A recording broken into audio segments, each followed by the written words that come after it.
చైత్రమాసం వచ్చింది, ఉగాది పండగ తెచ్చింది. చైత్రమాసం వచ్చింది, ఉగాది పండగ తెచ్చింది.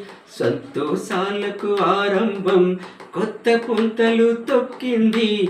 సంతోషాలకు ఆరంభం, కొత్త పుంతలు తొక్కింది. యుగాది అంటే యుగారంభమని అర్థం తెలిపింది. యుగాది అంటే యుగారంభమని అర్థం తెలిపింది. శుభకరమైన పనులకు ఉగాది నాంది పలికింది. శుభకరమైన పనులకు ఉగాది నాంది పలికింది. చైత్రమాసం వచ్చింది, ఉగాది పండగ తెచ్చింది. చైత్రమాసం వచ్చింది, ఉగాది పండగ తెచ్చింది. బ్రహ్మదేవుడు సృష్టిని చైత్రపాడ్యమి రోజున, బ్రహ్మదేవుడు సృష్టిని చైత్రపాడ్యమి రోజున ఆరంభించను అని చెప్పే బ్రహ్మపురాణం గాథలు. బ్రహ్మపురాణం గాథలు. అందరు వెతలను వదిలేసి ఆత్మానందం పొందమని, అందరు వెతలను వదిలేసి ఆత్మానందం పొందమని కష్ట సుఖాలను కలబోసి ఆరు రుచులుగా మార్చింది. కష్ట సుఖాలను కలబోసి ఆరు రుచులుగా మార్చింది. చైత్రమాసం వచ్చింది, ఉగాది పండగ తెచ్చింది.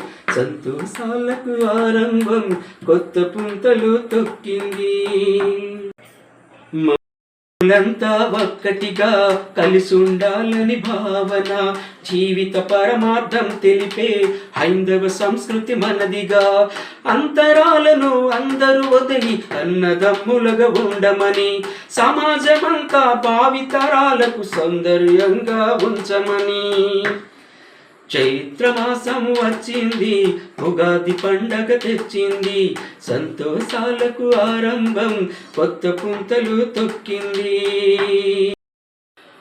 కష్టజీవులను ఏనాడు ఇష్టదేవతగా మొక్కమని, మనతో పాటు మూగ జీవులను ప్రేమగా చూడమని. కష్టజీవులను ఏనాడు ఇష్టదేవతగా మొక్కమని, మనతో పాటు మూగ జీవులను ప్రేమగా చూడమని. మన్నును అన్నం చేసే రైతుకు చేతిలెత్తి మొక్కమని, మన్నుని అన్నం చేసే రైతుకు చేతిలెత్తి మొక్కమని. పాడి పంటల భారతదేశం పచ్చగా ఉండాలని.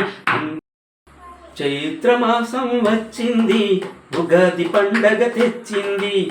సంతోషాలకు ఆరంభం, కొత్త పుంతలు తొక్కింది. యుగాది అంటే యుగారంభమని అర్థం తెలిపింది. శుభకరమైన పనులకు ఉగాది నాంది పలికింది. శుభకరమైన పనులకు ఉగాది నాంది పలికింది.